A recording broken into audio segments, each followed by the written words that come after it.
네, 여러분들을 찾아뵙게 됐습니다. 저 보기 싫은 사람 오늘 하루는 좀 지나가나 했더니 또 나왔다고 또 걱정하실 분들도 계실 것 같은데 양지해 주시기 바랍니다. 자, 오늘은 지금 보드에 써져 있는 바와 같이 이 두 내용을 가지고 오늘 여러분들과 대략 1시간 동안만 입수를 하겠습니다.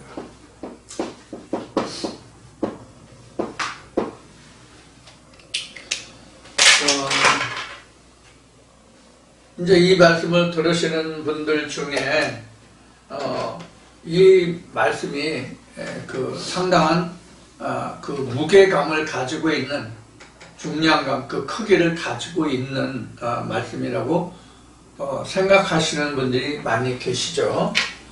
즉 이 말씀 외에는 아직은 다른 말씀을 이제 찾지 못했다는 이제 의미가 되겠죠. 이보다 더 크고 온전한 말씀이 있을지도 몰라요. 그러나 제가 아는 견지에서는 아직까지 제가 이제 찾지 못했다는 것 뿐이에요. 그러다 보니까 우리가 이제 의심을 이제 갖는 것이 바로 뭐냐면, 그 두 번째 기록가에 있는 말씀 같이 목회자들 또는 이제 성경 이제 이스라엘이라고 해야 맞는데, 이들이 왜 이 말씀에 돌아오지 않을까? 이것이 정녕 하나님의 말씀이라면 왜 이들이 빨리 하나님께로 돌아오지 않을까? 그들은 하나님 말씀의 사역자인데 이런 생각을 우리가 할 수 있겠죠. 그런 면에 대해서 우리가 살펴보고, 지난주까지 이제 요한복음 그 강해를 해서 지난주까지 해서 이제 끝이 났는데 거기서 이제 체휴를 했죠. 체휴를 했는데 체휴를 좀 말했는데 이 체휴에 대해서 조금 보완해 드릴 말씀이 있어서 내용이 있어서 오늘 원래 체휴를 조금 보완해 드리려고 했는데 지금 2번 요 사항을 오늘 부가적으로 겸비해서 같이 곁들여서 여러분들과 함께 잠시 말씀을 나누기로 하겠습니다. 체휴이라고 하는 것은 우리가 신학으로 말하면 이 체휴이라는 것을 이렇게 쓰면 안 되지. 이거는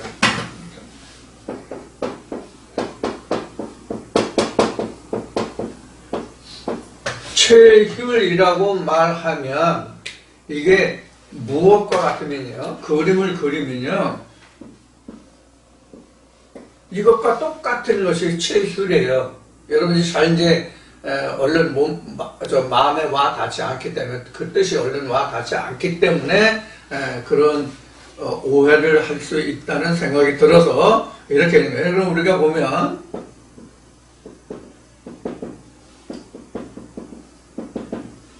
이게 따지고 보면 각자잖아요. 그런데 사실 요거를 다시 보면 사실 이런 모양이란 말이에요. 그러니까 몸과 마음 이렇죠.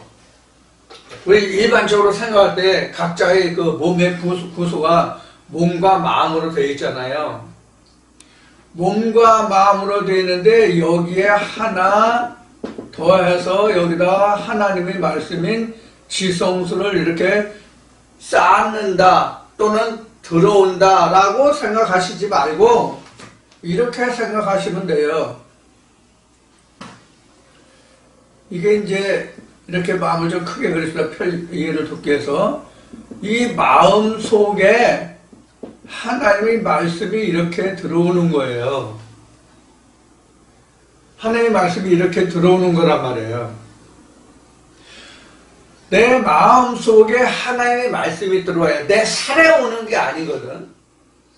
내 살에 하나님의 말씀이 들어오는 것이 아니라 내 마음에 들어온단 말이에요. 그러면은 이 마음을 그 헬라어로는 여러 가지로 표현하고 있는 다른 단어들이 있는데 하나님의 말씀을 받아들이는 이 마음을 성경은 뭐라고 얘기했냐면 푸시케에서 소마에서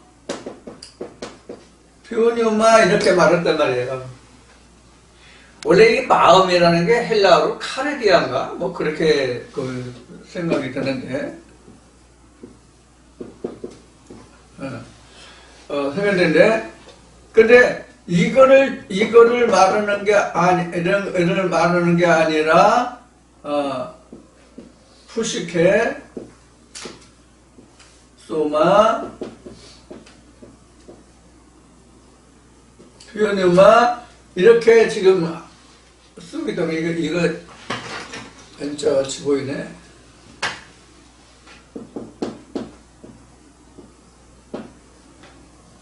이렇게 돼 있단 말이에요.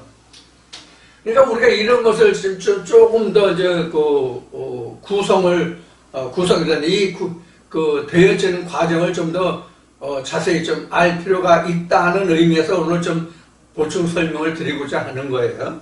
또 체율도 어떠한 체율이 있는가 하는 것도 좀 여러분들에게 보충으로 좀 설명을 해드릴 필요가 있을 것 같아서 이제 말씀을 드리고자 하는 거예요. 그래서 체휼이라고 하는 것은 우리가 사전적으로 글자적으로 쓰면 이렇고 사전적으로 설명하면 이게 바로 마음심과 피혈자하고 같이 해서 이건 몸이고요. 이게 그러니까 이제 사르스예요. 여기 이제 사르스잖아요. 사르스예요. 그리고 마음이 바로 뭐냐면 여기 성소란 말이에요. 마음이. 그리고 피가 지성소란 말이에요.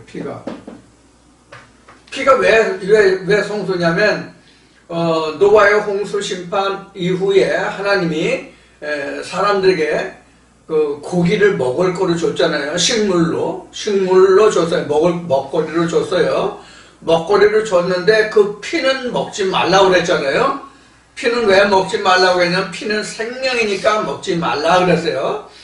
그래서 그 말씀을 좇아서 이스라엘 백성들이 짐승을 잡아서 하나님께 번제로 드릴 때도 그 피는 따로 받아서 그것을 단에 뿌리고 이렇게 피를 따로 관리했단 말이에요.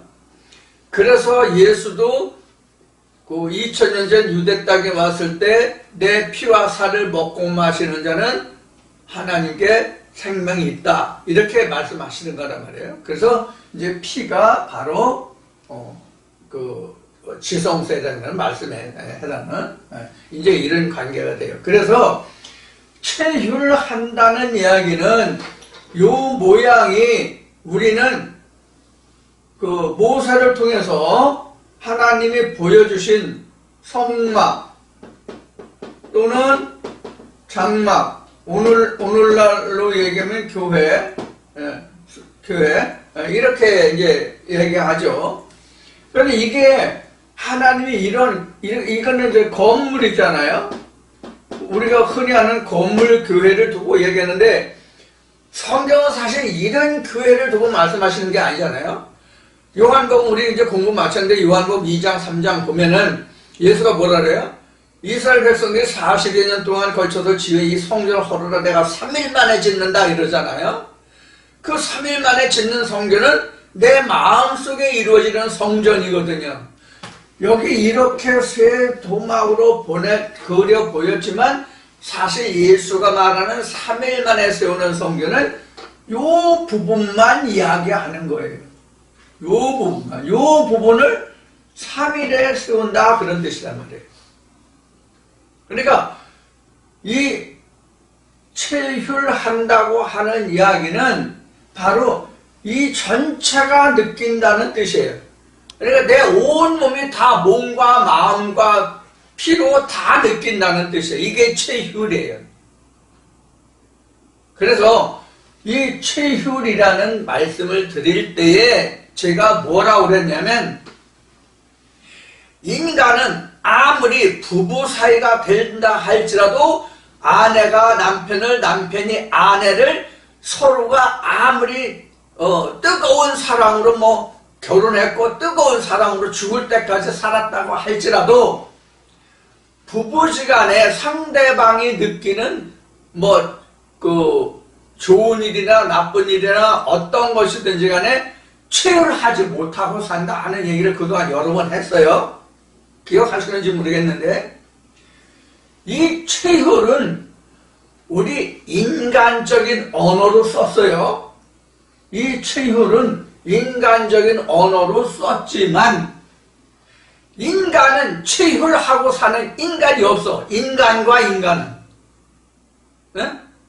인간과 인간은 체휼하고 사는 인간이 없다고. 방금 이야기한, 그동안 여러 번 이야기했던 부부지간에도 가장 가까이 창세기 2장에서 기록한 바와 같이 서로 벗고 있으나 부끄러워하지 아니하였더라 하는 말씀과 같이 그렇게 벗고 있고 자기 허물을 다 드러내고 살고 살아가는 생활하는 부부지간이라 할지라도 육신을 가진 인간으로서는 체휼하는 인간이 없다고. 다만 상대방을 이해하고 이해하려고 할 뿐이에요. 우리 인생은 그러나 하나님과 인간은 인간과 하나님은 절대적으로 하나라고. 절대적으로 하나라고. 그래서 이 체휼에 대해서 여러분들에게 가장 쉬운 일례로 설명드린 게 뭐예요? 기억나시나요? 임산부를 얘기를 했죠. 임산부 얘기했죠. 임산부는 어미와 그 태아 간의 느낌을 공유한단 말이야. 태아와 어머니가 공유한다고. 그러면 태아가 산모가 그 기쁘고 즐거운 것을 공유하는데 그 공유한 것을 그 시의 원주인인 남편도 공유할 수 있을까요? 못해요. 산모가 태아와 체휼하는 것을 남편은 모른다고. 유튜브를 보니까 임산부가 그 태중에서 애가 돌면서 뱃속에서 돌면서 발길질 하니까 돌고 놀면서 발길질 하니까 산모의 배가 불쑥불쑥 여기가 튀어나왔다 저기가 튀어나왔다 하는 그런 영상들이 있더라고 유튜브에. 그러면 그 느낌을 누가 받아? 산모가 받을 거 아니야. 산모가 받아. 그럼 그 옆에서 여보 애 이렇게 노래 발길질하네. 예 발길질 그러니까 심하게는 이런 얘기 했다고 그럽시다. 그러면 그 남편의 씨가 자기 부인이 태중에서 자라고 있는데 그 부인이 아기와 가지는 그 느낌을 남편이 본다고 할지라도 그것을 느낄 수 있겠느냐 하는 거예요. 못 느낀다고. 그러니까 산모가 느끼는 감정과 아무리 사랑하는 마음으로 그 아이가 노는 것을 자기 부인을 복부를 보면서 느낀다 할지라도 본다 할지라도 산모가 느끼는 감정과 아버지가 느끼는 감정은 전혀 다르다고. 그래서 사람과 사람은 체휼이 안 돼. 근데 하나님은 반드시 체휼하시는 하나님이라고. 그 예가 뭐예요? 산모와 같은 것이다. 산모. 어디 지웠나? 안 썼나? 산모와 같다. 그래서 산모라고 얘기한 거예요. 그럼 왜 우리는 산모가 되어서 하나님과 인간이 사람이 체휼할 수 있느냐 하면 그 답은 지난번에도 말씀을 드렸듯이 맞다란다. 요한복음 1장 14절에 있는 것이 말씀이 육신을 입었잖아요. 말씀이 육신을 입었잖아요. 말씀이 육신을 입었다는 것은 누가복음 8장 11절 같이 말씀이 씨가 됐단 말이에요. 그럼 말씀이 씨가 됐다는 것은 씨는 아버지잖아. 씨는 아버지잖아. 아버지가 주잖아. 이 말씀을 듣는 중에 속는 어린아이 있나? 어린아이들은 모를까? 애들은 가라. 비함이라 비함. 애들은 가라. 자, 이같이 씨를 주는 자는 아버지거든. 그러니까 하나님이 아버지가 되고, 아버지가 되고, 고린도 후서 11장 2절에 있는 것 같이 남편인데 예수다. 그럼 나는 예수의 아내가 돼서 예수의 씨, 하나님의 말씀의 씨를 내가 받았어. 그럼 그 씨가 내 태중에서 잉태했어. 태중에서 잉태했으면 내 뱃속에서 하나의 말씀이, 즉 그 잉태된 씨가, 아이가, 내 태중에서 자라는 아이가, 노는 상태가 있을 거 아니야. 노는 상태가, 애가 살아있으면 우리가 복중에서 노는 것 같이, 에? 그렇게 있으면 그 아이가 내 안에서 태동할 거 아니야. 태동할 거 아니야. 태중에서 움직일 거란 말이야. 태동. 에?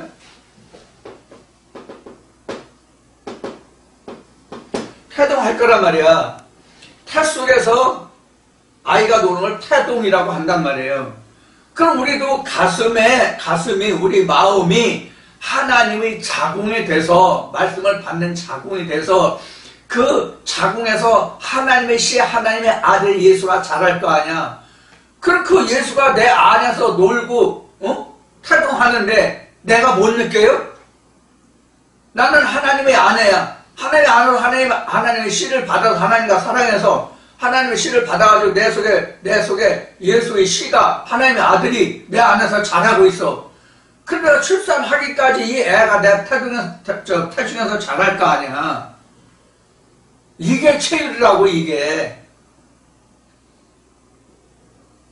근데 이제 체율하니까 사전적으로만 얘기가 그게 무슨 말인지를 모르는데, 그게 바로 체율한다는 얘기가 이렇게 됐다는 뜻이에요. 이렇게 됐다는 뜻이에요.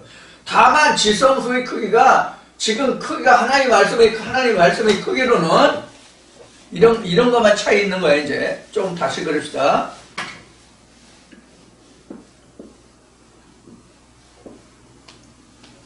여기가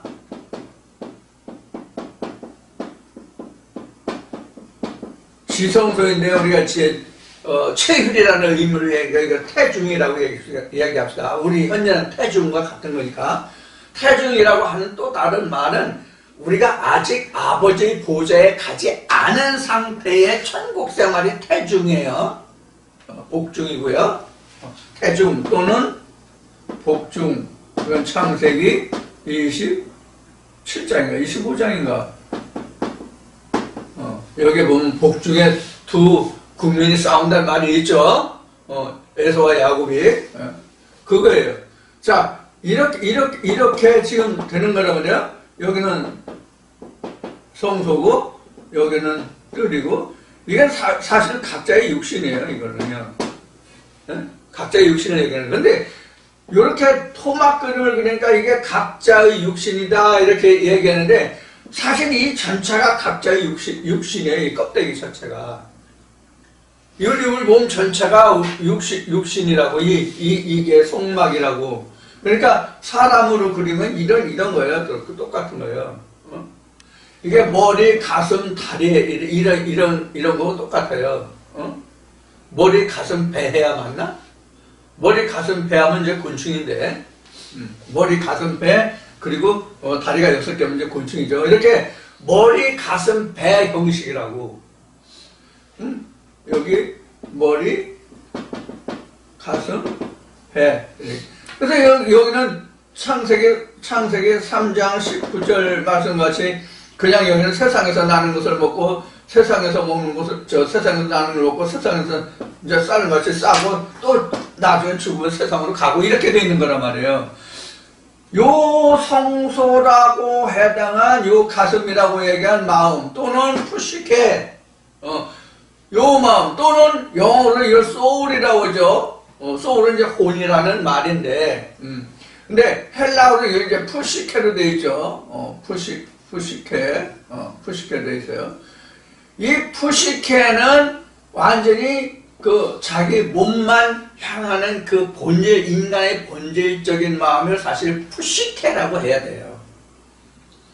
그런데 이 푸시케가 하나님의 말씀을 듣다 보니까 푸시케가 하나님의 말씀을 들을 수 있는 상태로 변화되면 그것을 소마라고 한다, 이렇게 얘기했어요. 그런데 사실 이거 나중에 이제 또 자세히 다시 한번 언급할 때가 있을 건데, 푸시케와 소마는 사실 다른 게 아니에요.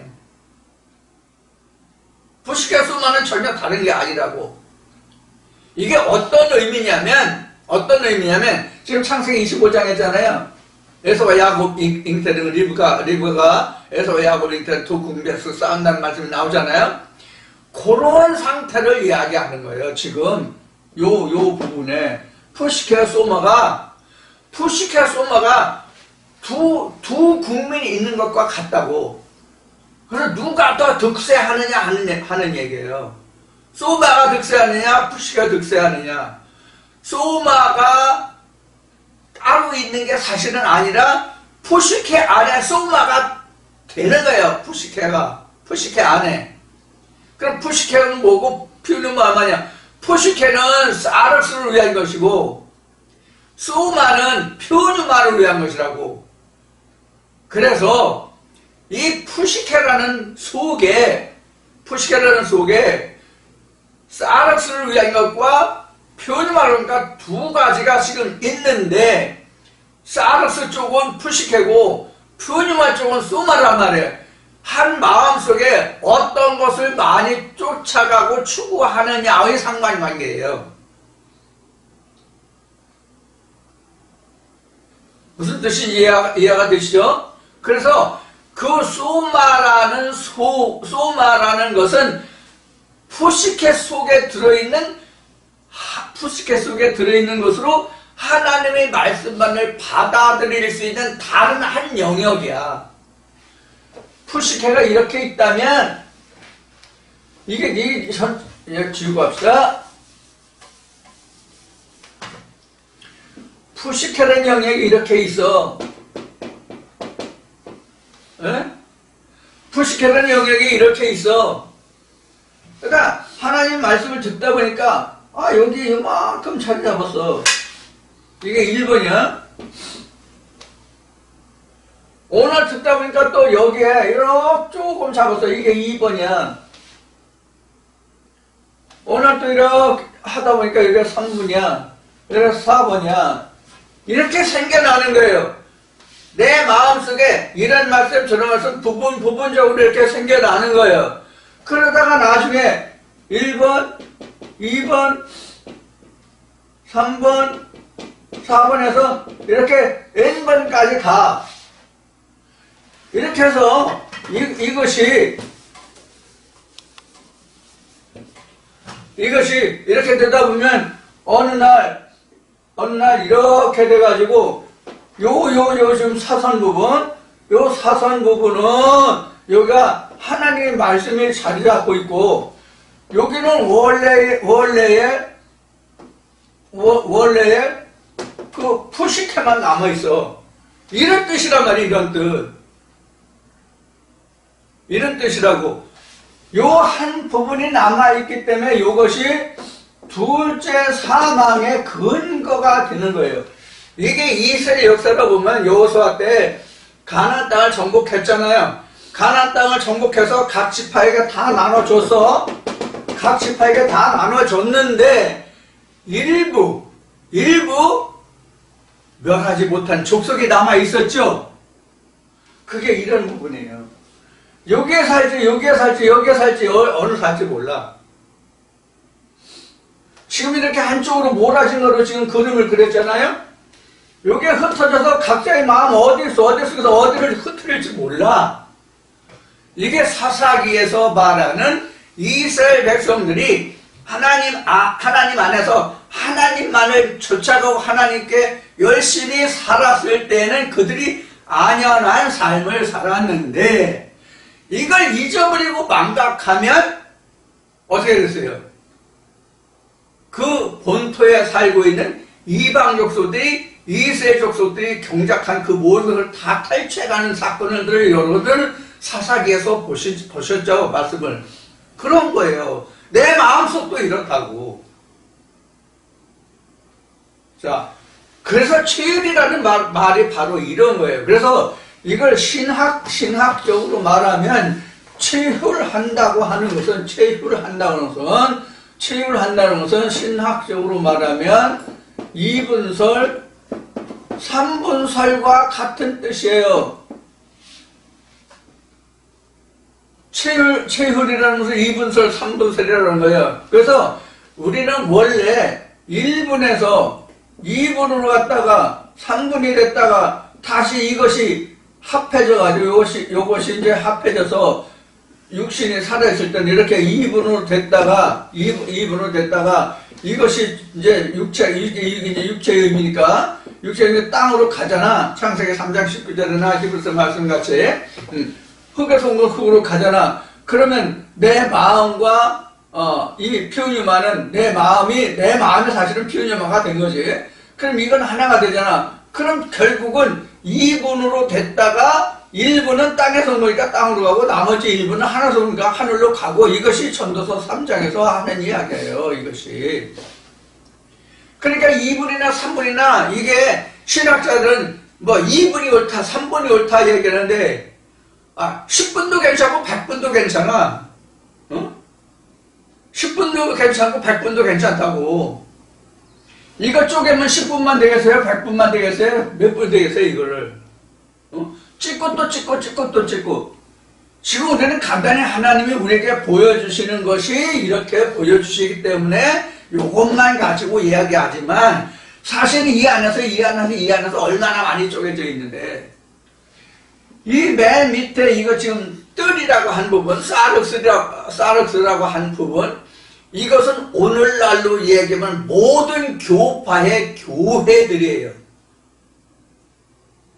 이게 모든 교파의 교회들이라고.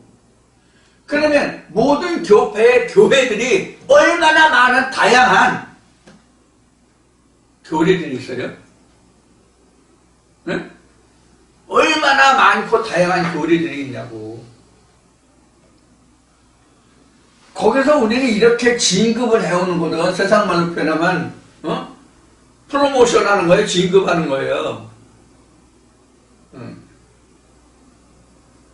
그래서 체휼한다고 하는 것은 이렇게 하나님과 내가 하나가 됐을 때 체휼할 수 있는 거예요.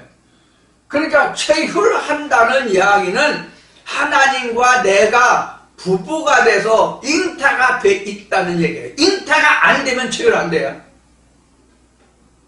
잉타가 안 되면 체휼을 못 한다고. 결혼을 했어도 임신을 못하면 산모가 될 수 없잖아. 산모가 되지 못하면 잉태해 있지 못하면 어린아이가 노는 것을 산모가 겪을 수 있어 없어? 느낄 수 있어 없어요? 없잖아요. 그러니까 우리가 하나님과 믿음 생활을 한다고 할 때에 하나님과 내가 체휼한다는 얘기는 말씀이 육신에서 내가 잉태된 상태라고, 산모라는 얘기라고. 이 산모라는 얘기는 거듭나 있는 상태를 말하는 거예요. 출애굽 여정을 통해서 말한다면 적어도 여리고 성이 함락된 상태가 내가 임신한 상태야. 태동을 느낄 수 있는 상태라고. 그러니까 체휼은 누구나 하는 게 아니라 그런 얘기예요. 체휼한다는 얘기는요, 굉장히 하나님 안에서 복된 얘기예요. 사전적으로는 누구나 글자를 알고 사전을 찾아보면 알 수 있는 거지만, 하나님 안에서 내가 체휼한다고 하는 것은 하나님의 신부가 돼서 하나님과 결혼을 해서 하나님의 씨를 잉태해서 그 씨가 내 안에서 자라고 있다는 얘기라고. 체휼한다는 얘기는 그냥 단순히 체휼이 아니라고. 체휼이. 그러면 일단 체육을 한다는 얘기는 지금 여기 그림을 그린 것 같이 이러한 모형이 그려진 거예요. 이미 이런 모양이 다 형성된 거라고. 이게 여자야, 여자. 창세기에서 이제 다시 이 여자에 대해서 설명을 할 텐데, 이제 다음 주에도 이제 창세기 할 건데, 창세기 다시 여자 하겠지만, 이게 없으면 여자가 아니야. 지금 여기서 여자라고 그랬는데, 요거를 창세기할 때 좀 더 자세히 설명을 드리겠습니다. 일단 그렇게 지금 하겠어요. 여기가 지금 여자라고. 지금 여기가 여자라고 그랬어요, 지금요. 근데 실상 이제 창세기 가서는 어디가 여자가 되는지 여러분들 자세히 보셔야 됩니다. 자, 그래서, 지금 아주 얘기를 하자. 지금 여기가 여자라고 그랬는데 사실은 여기가 여자가 돼요, 여기가. 이 전체로 봤을 때는 여기를 여자라고 할 수 있는데 정확하게 이걸 나누면 여기가 여자가 되고 여기가 남자가 되는 거예요. 이건 창세기 할 때 다시 설명을 드리겠어요. 그래서 이 여자가 태동이 되면 이게 생기는 거야, 이게. 그러니까 이게 뭐야? 자궁이요. 이걸 그래서 창세기 25장 좀 전에 했죠? 이걸 복중이다 그러는 거예요, 그걸. 창세기 때 이제 좀 설명할게요. 그래서 체질이라는 것이 이런 의미예요. 근데 이제 여러분들하고 이제 다른 사람들에게 이야기를 하다 보면 체휼이라는 것이 이런 거에서 이제 다른 체휼, 이게 이제 성경적인 체휼을 지금까지 말한 거예요. 성경이 말하는 체휼. 그럼 우리가 체휼이 인간적 체휼이 있어요. 인간적 체휼 또는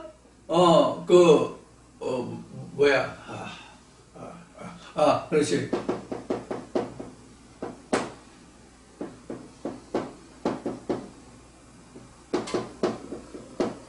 고린도전서 12장부터 14장까지가 은사론이죠. 고린도전서 10장부터 13장까지가 은사론인데 이 인간적인 체휼도 있어요. 예를 들어서 가장 잘 체휼하는 사람들이 방금 무당 구술해서 방금 잡혀서 내려온 이 무당이 가장 체휼을 잘해요. 인간적인 체휼.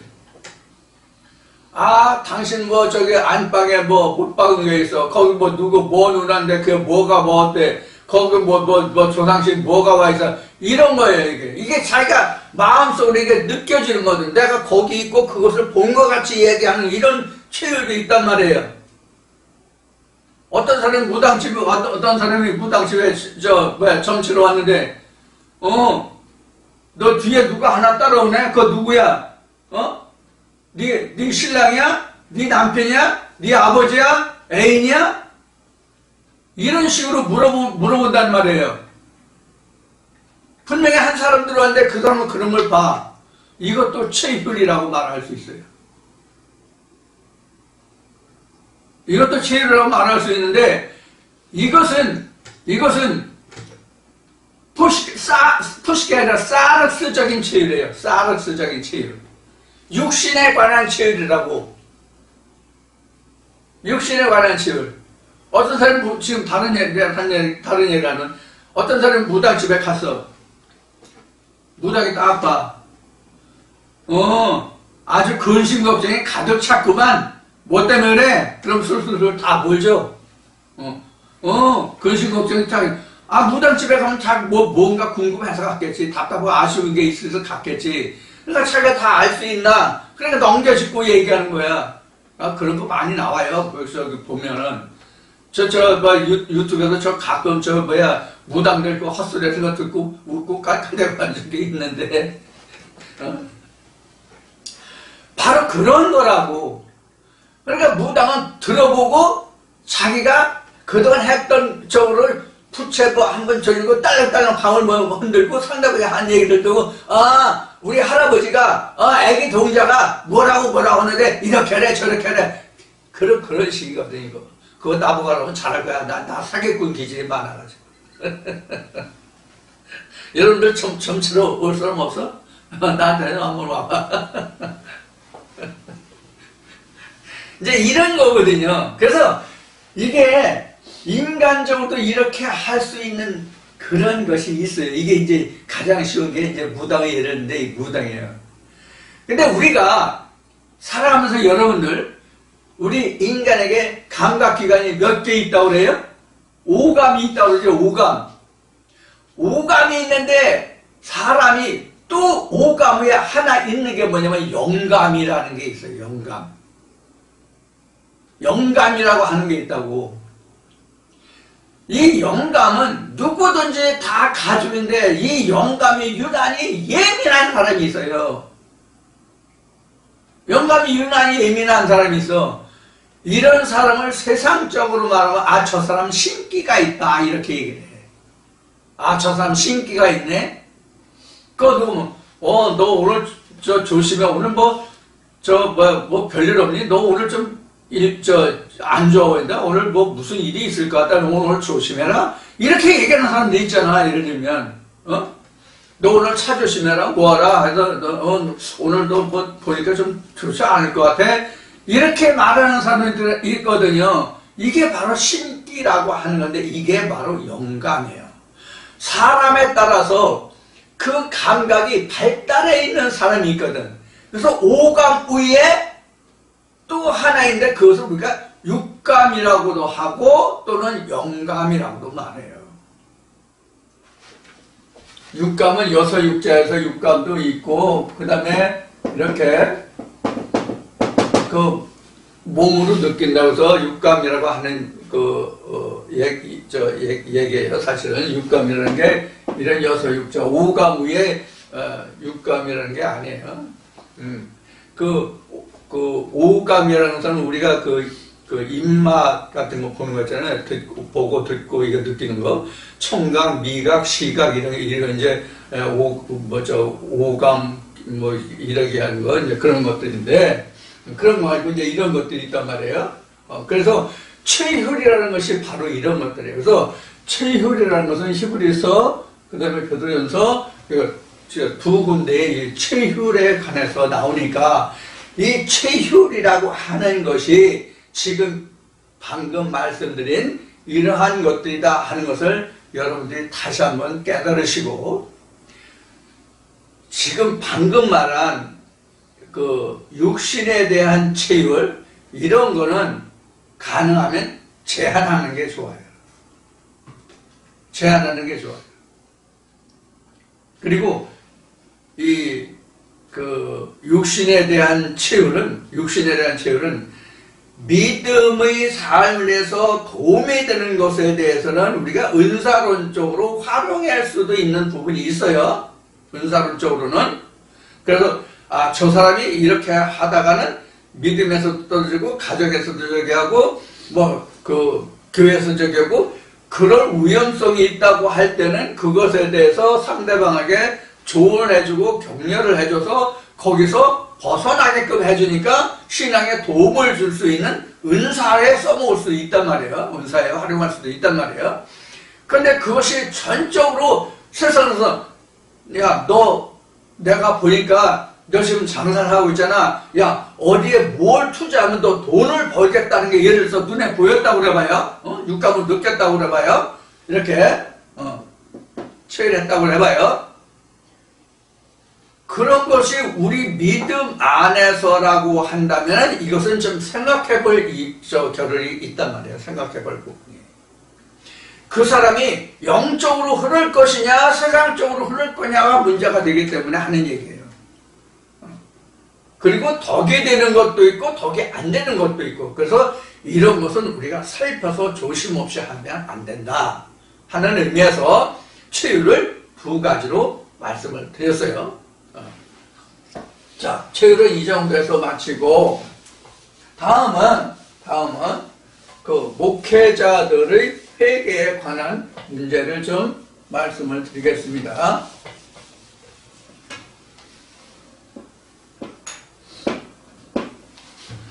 자, 여기 사실 목회자들이라고 되지만은 이사야 6장에 기록된 이제 말씀인데,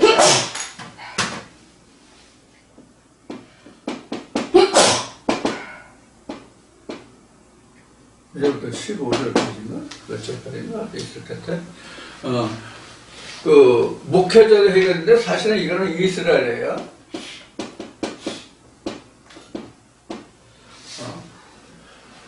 이건 이제, 마태복음 13장 5절 6절인가? 여기 마태복음 13장 5절 6절인가? 이제 인용한 건데, 예수님이.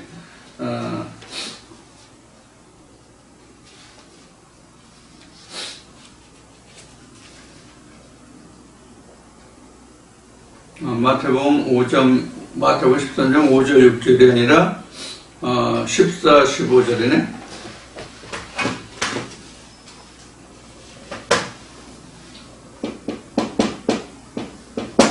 이게 같은 내용이에요.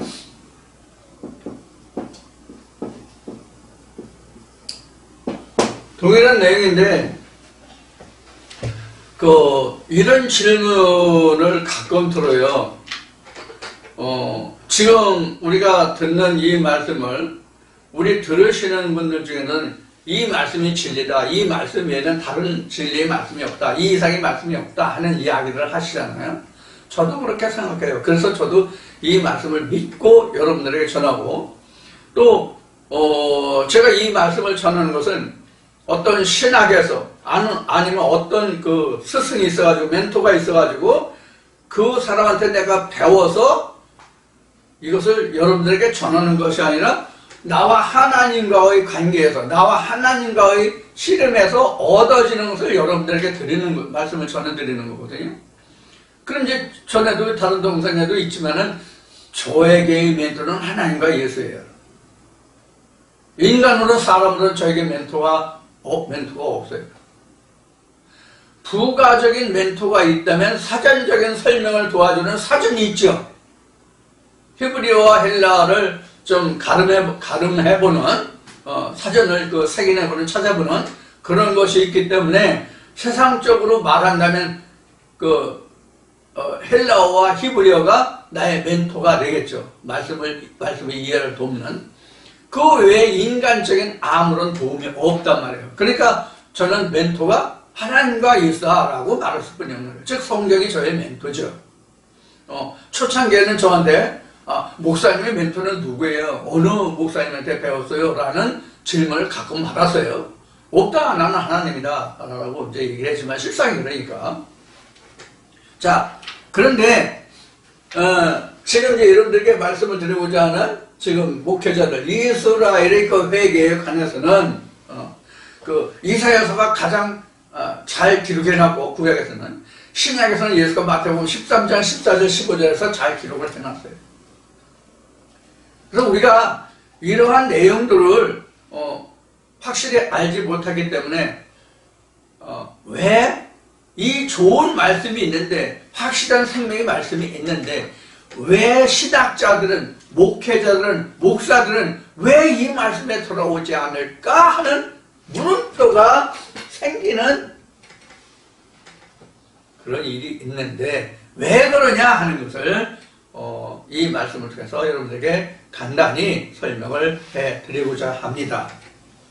자, 우선 여러분들, 제가 인용한 것은 지금 마태복음 13장 14절이라고 했는데, 원 말씀은 이사야 말씀을 예수가 마태복음 13장에서 인용했을 뿐이거든요. 그래서 마태복음 13장에서 예수가 인용한 말씀이 이사야서이기 때문에 이사야서를 보면 더 자세히 나와 있어요. 그래서 이사야 6장 9절로부터 말씀을 보기로 하겠습니다. 그래서 읽으면서 여러분들 함께 말씀을 나누기로 하겠습니다.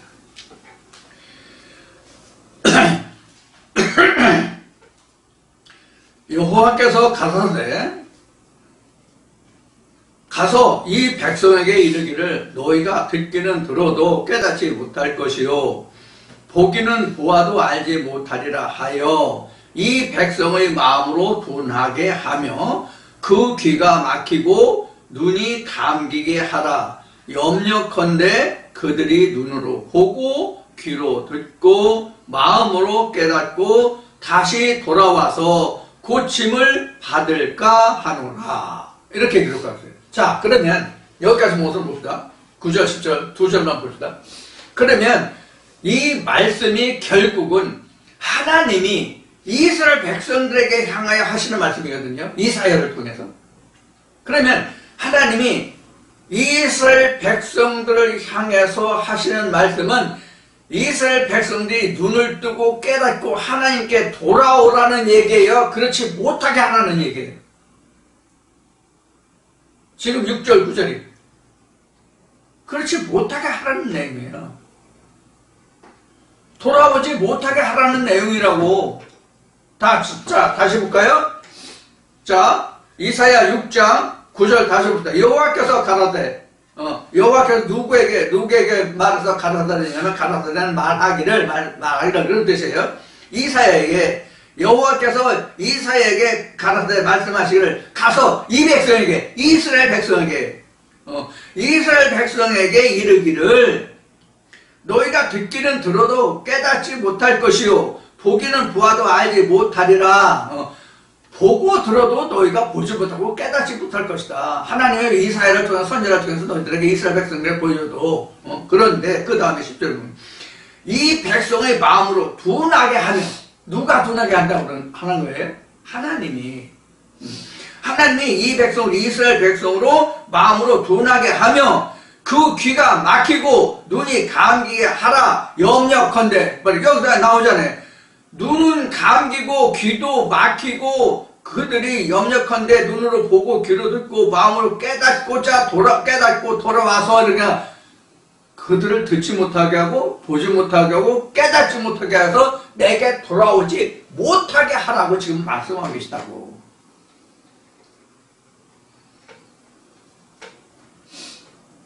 여러분 어때요? 이 말씀을 여러분들이 몇 번 접하시는 말씀인지 모르겠어요. 처음 접하는지 전에 여러 들어보신 말씀인지 생면부시의 말씀인지 이미 익히 알고 있는 말씀인지는 모르겠으나 이 말씀을 우리가 대할 때에, 자, 그러면 하나님은 무슨 하나님이에요? 하나님은 어떠한 하나님이라고 말해요? 하나님은 어떠한 하나님이라고 말하냐고. 진리의 하나님, 평강과 평안의 하나님, 천평저울과 같으신 하나님, 모든 인간을 돌이켜 하나님께로 돌아가게 하는 구원하시고자 하는 하나님, 우리 이렇게 말하잖아. 그런데 하나님이 이사야를 통해서 지금 그 백성 이스라엘에게 하시는 말씀이 뭐냐 하는 거예요. 그들 돌아오지 못하게 하라, 귀먹게 하라, 소경이 되게 하라, 깨닫지 못하게 하라, 그런 뜻이잖아요 지금. 그래도 하나님이 의의 하나님이, 그러면 하나님은 이사야를 통해서 왜 이스라엘 백성들에게 이렇게 말씀하셨을까 하는 것을 우리는 생각해야 된다고. 왜 이렇게 말씀하셨을까? 자, 이제 10절까지 이제 조금 더 보겠습니다. 자, 그래서 그렇게 귀가 막히고 눈이 감기고 그들이 벙어리가 되게 하는 이제 그런 거죠. 자, 그럼 그 이유를 보면 뭐냐면 그들이 눈으로 보고 귀로 듣고 마음으로 깨닫고 다시 돌아와서 고침을 받을까 하노라가 10절 끝까지예요. 그러면 고침을 받을까 한다 하는 얘기는 고침을 받지 못하게 하겠다는 뜻이 들어있죠. 이 어휘가, 이 뜻이 말의 뜻이. 그럼 하나님이 이스라엘 백성들을 돌이켜 하나님의 자녀가 되고 그 백성이 되고 이로써 하나님은 그 찬송을 받으시고 영광을 받으시고 이스라엘 백성을 통해 하나님 의가 드러나잖아. 그런데 하나님이 이스라엘 백성들에게 왜 이렇게 말씀하셨을까? 왜 이렇게 말씀하셨을까? 자, 11절부터 봅시다. 그래서 고침을 받고 고침을 받을까 하는가 고침을 못 받게 하겠다는 뜻이 여기 들어있잖아요. 그럼 11절에 내가 가로되 주여 어느 때까지니까? 그럼 언제까지 이스라엘 백성들이 이렇게 봉화리가 되고 소경이 되고 고침을 받고 돌아오지 못하게 하겠느냐? 이것은 이제 이스라엘 선지자가 하나님께 묻는 거예요. 그래서 내가 이사야가 가로되 이스라엘가 말하기를 주여 어느 때까지이니까 이 백성이 돌아오지 못하게 하기를 어느 때까지니까?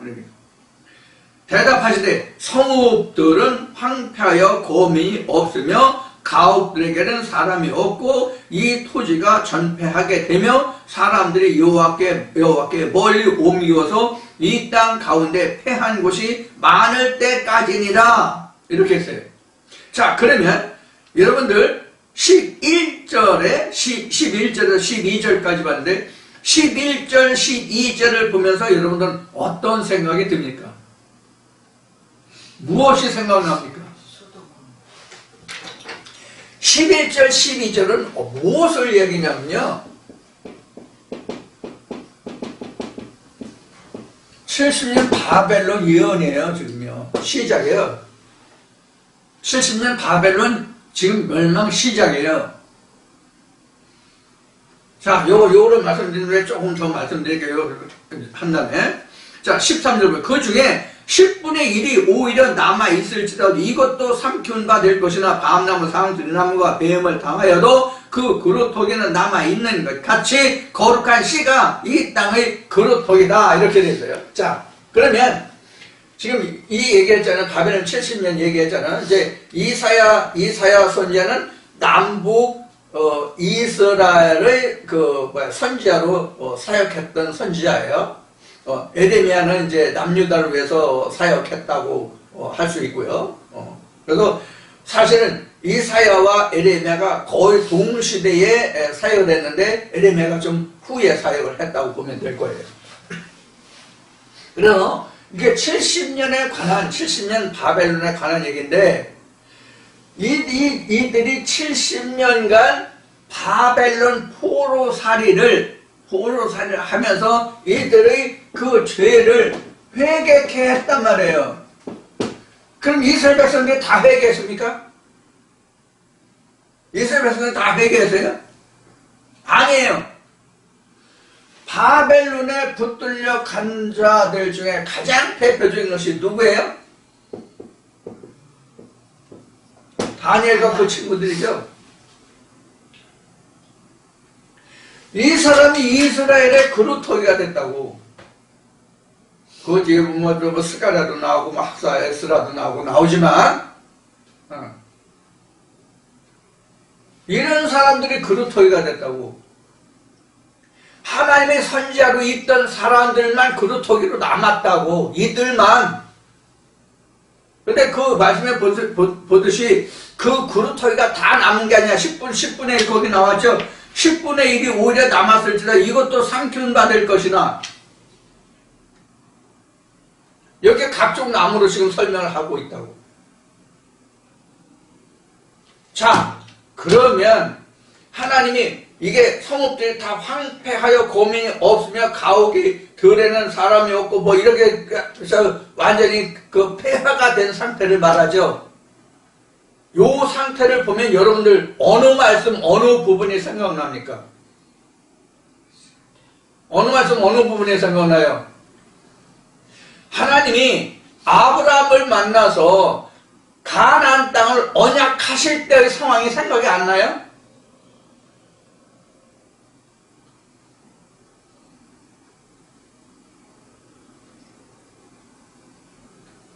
가나안 땅이 아직 죄가 관영치 않았다. 4대 후에 내 자손 4대 후에 내가 가나안 땅을 내게 주겠다. 4대 후에 가나안 땅이 아니라 죄가 가득 차리라는 뜻이죠. 지금 여기도 그러한 상태라고. 이스라엘 백성들이 죄가 있는데 하나님을 배반하고 지금 죄가 가득한데 이들을 징치할 방법으로 몽둥이로 이제 에레미야 나 이사야 말씀 다른 부분에 보면 나옵니다만은 바벨론을 이스라엘이 막대기로 사용하신다는 말씀이 나와요.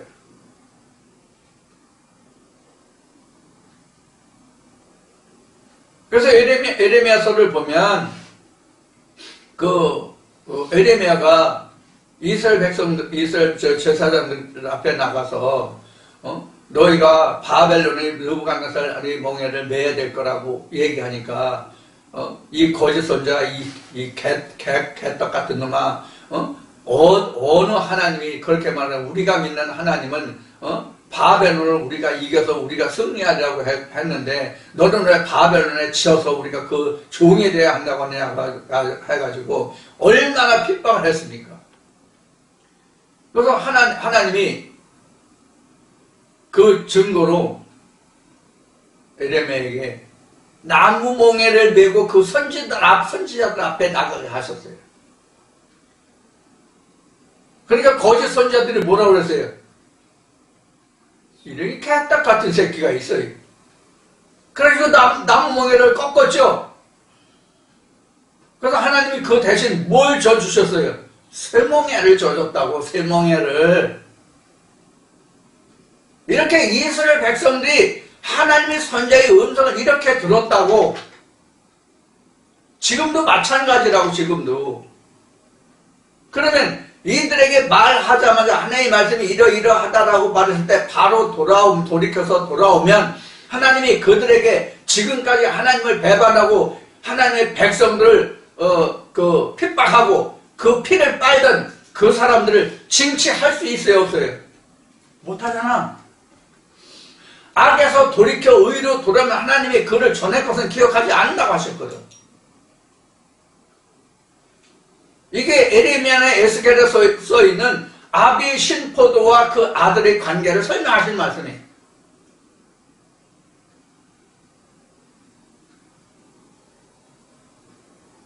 뭘 말씀드리고자 하는지 여러분들 이해가 되시나요? 이러한 관계로 해서 그들이 쫄쫄이 망해서 하나님이 이게 아니게려? 저들이 말하는 하나님이 진짜 하나님이게려? 이 정도까지 다 부숴줘야만, 거기까지 부숴줘야만 그들이 다시 하나님의 성으로 부를 수 있다고.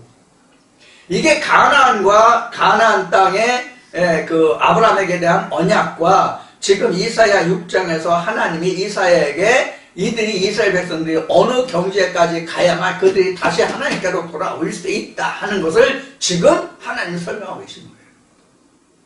이래서 신학자들이 기존 이 신앙인들이 돌아오지 못하고 있는 거예요. 그 자기 것이 다 깨지고 부서지기까지는 절대로 안 나온다고. 못 나온다고, 안 나온다고. 하나님이 이렇게 예언해 놓고 계시잖아요.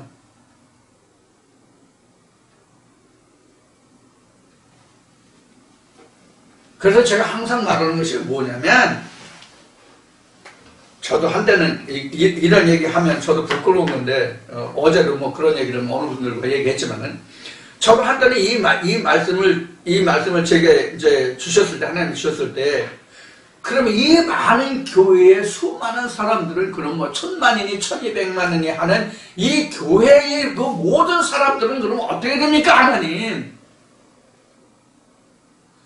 이것 때문에 제가 상당히 고민하고 방황했던 적이 있었어요. 그런데 지금 여기 이사야 말씀이나 예수가 마태복음 13장에서 인용한 말씀이나 이런 말씀들을 통해서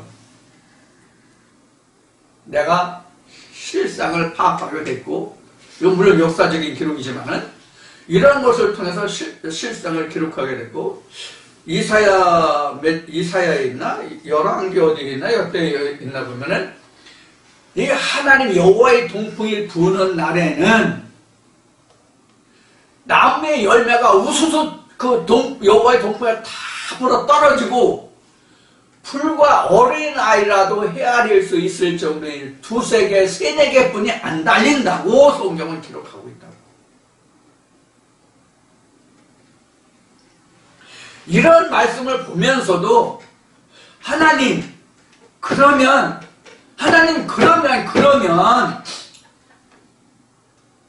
이 1000만, 1200만이라는 이 사람들은 어떻게 되겠습니까? 라는 질문을 저도 엄청 많이 해보고 여기도 쫓아가보고 저기도 쫓아가보고 했던 시절이 있었다고요.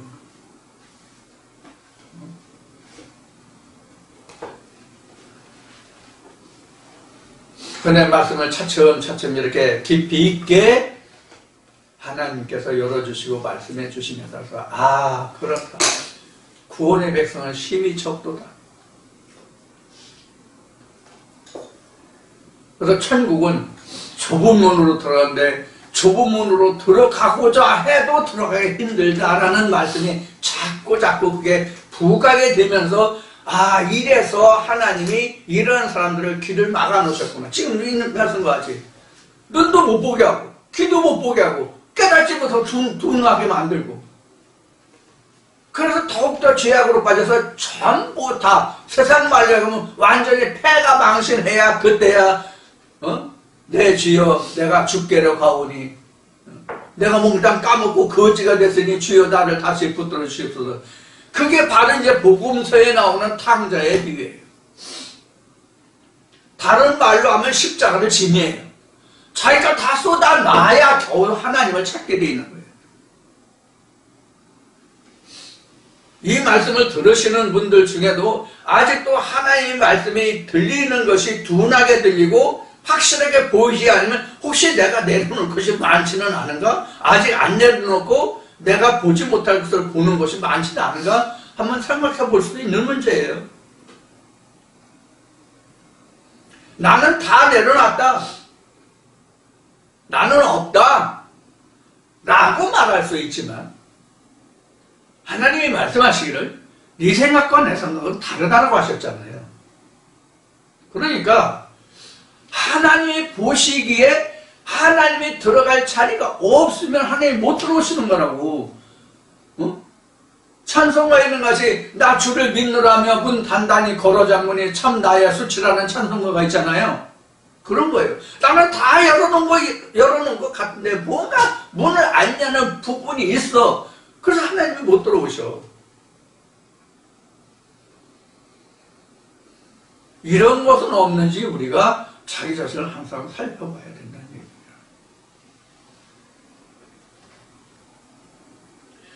자, 이와 같이 이제 오늘 간단히 그냥 체율과 이스라엘의 그 회개에 대해서 말씀을 드렸는데, 이스라엘이라는 것은 지금 여기서 이스라엘이라고 하는 것은 2000년 전 유대 땅에 있는 이스라엘이나 현재 중동에 있는 이스라엘을 얘기하는 게 아니에요. 현재 모든 나라에서 대한민국을 중심으로 해서 대한민국을 비롯해서 세계 모든 나라의 현재 하나님의 이름을 하나님을 아버지라고 부르는 자들이 다 이스라엘이에요. 주의 백성 이스라엘이라고 되어 있잖아, 신명기에. 그래서 하나님을 자기 아버지라고, 내가 하나님 나라의 사회를 원한다고 하는 사람들이 모두가 다 이스라엘인데, 그러한 이스라엘들이 그건 하나님의 말씀이 아니고 사람의 교훈이야, 신학적인 가르침이야, 인간적인 가르침이야, 조상을 유전해서 온 거야, 하나님의 계명이 아니고 그건 진리가 아니야 라고 말하면 웃기는 소리하고 있네. 너만 하나님 알아? 나는 하나님 너보다 더 알아. 야, 네가 하나님이야? 나는 그럼 하나님의 할아버지라. 이런 식으로 대답한단 말이에요. 이런 식으로 대꾸한다고. 그걸 하등 이상하게 생각하지 마시라고. 말씀이 이렇게 돼 있으니까. 하나님이 이미 이렇게 결정해 놓고 계시다고. 지금 이사야서를 중심으로 해서 지금 이스라엘의 회개에 대해서 말씀을 드렸지만, 이 말씀은 이미 창세기 25장에 기록된 말씀이에요. 에서와 야곱을 통해서. 에서와 야곱을 통해서.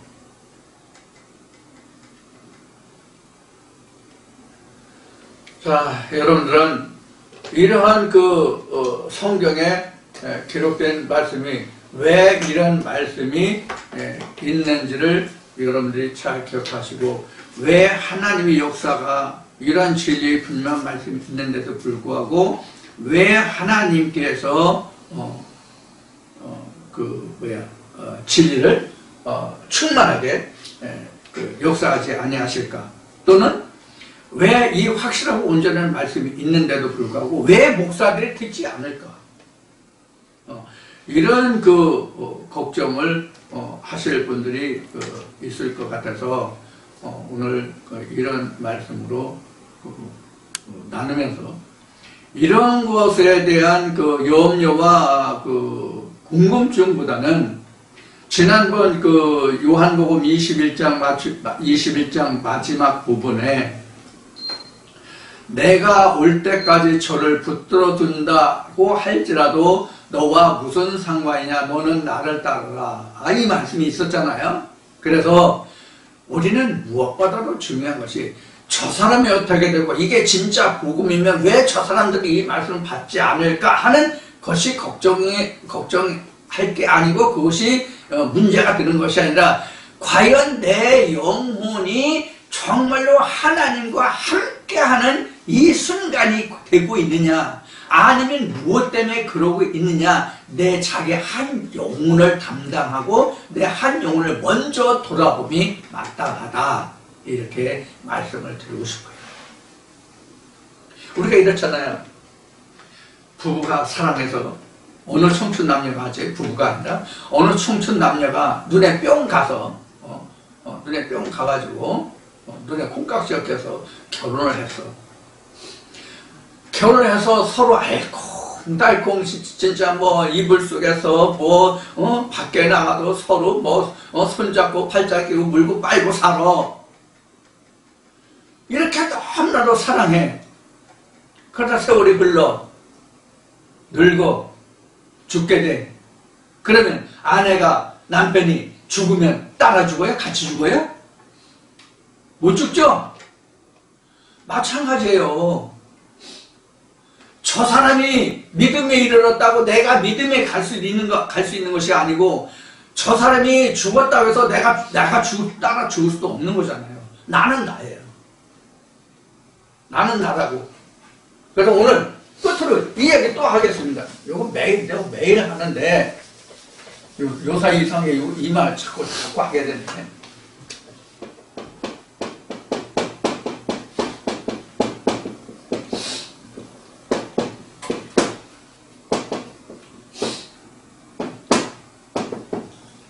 천상천하 유아, 너무 빨리 저기서 모르지, 유아 독존. 천상천하 유아 독존.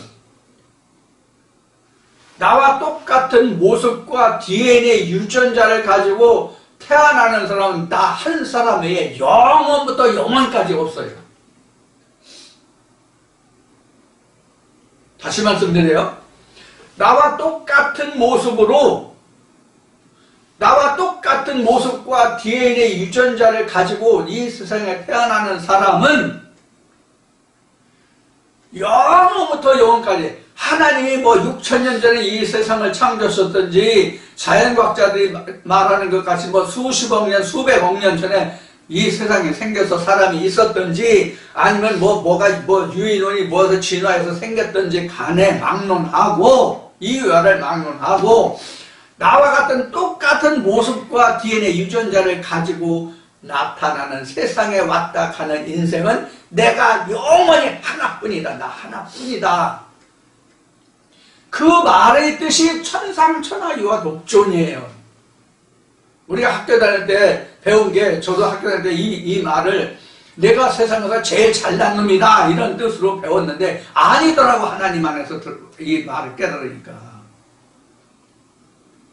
그러면 내가 영원부터 영원까지 나 한 사람, 나라는 사람은 단 한 사람뿐이 왔다 가지 않는데, 두 번 다시 나와 같은 사람은 나오지 않는데 얼마나 큰 존재냐고. 응? 얼마나 큰 존재냐고. 팔이 하나 없으면 어때? 다리 하나 없으면 어때? 눈 한쪽 못 보면 어때? 한쪽 못 들으면 어때?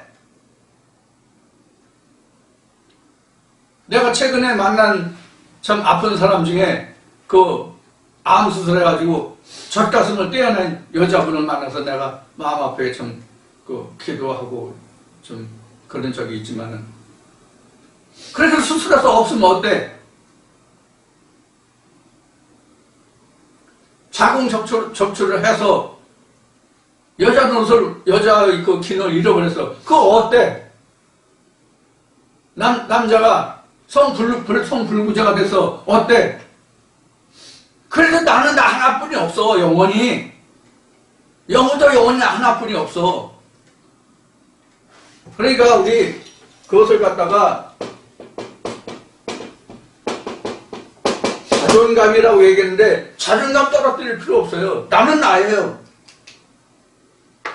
이런 자부심, 이런 자긍심을 가지고 말씀 안에서도 여러분들이 이러한 자부심, 자긍심을 가지고 승리하는 삶, 자신 있는 삶, 이런 삶을 살아가시를 이 시간 여러분들에게 축복하고 기원합니다.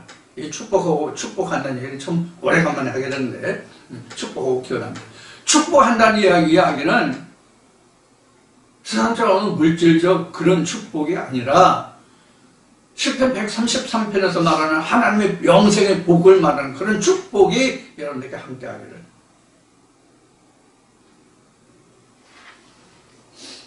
오늘도 이제 이게 1시간으로 오늘 마칠 텐데요. 오늘은 한 편만 나갑니다. 오늘 그 대신 이제 두 가지 내용을 말씀드렸습니다. 두 시간을 나누려다가 1시간을 지금 운동골에서 말씀을 드립니다. 오늘 이 말씀이 여러분들에게 앞으로 신앙생활을 하시는 데 있어서 좋은 그 길라잡이가 될 수 있었으면 하는 바람이 많습니다. 자, 여러분들 화창한 봄날씨 여러분들 건강히 하시고 다음 주에 창세기로 만나 뵙겠습니다. 감사합니다.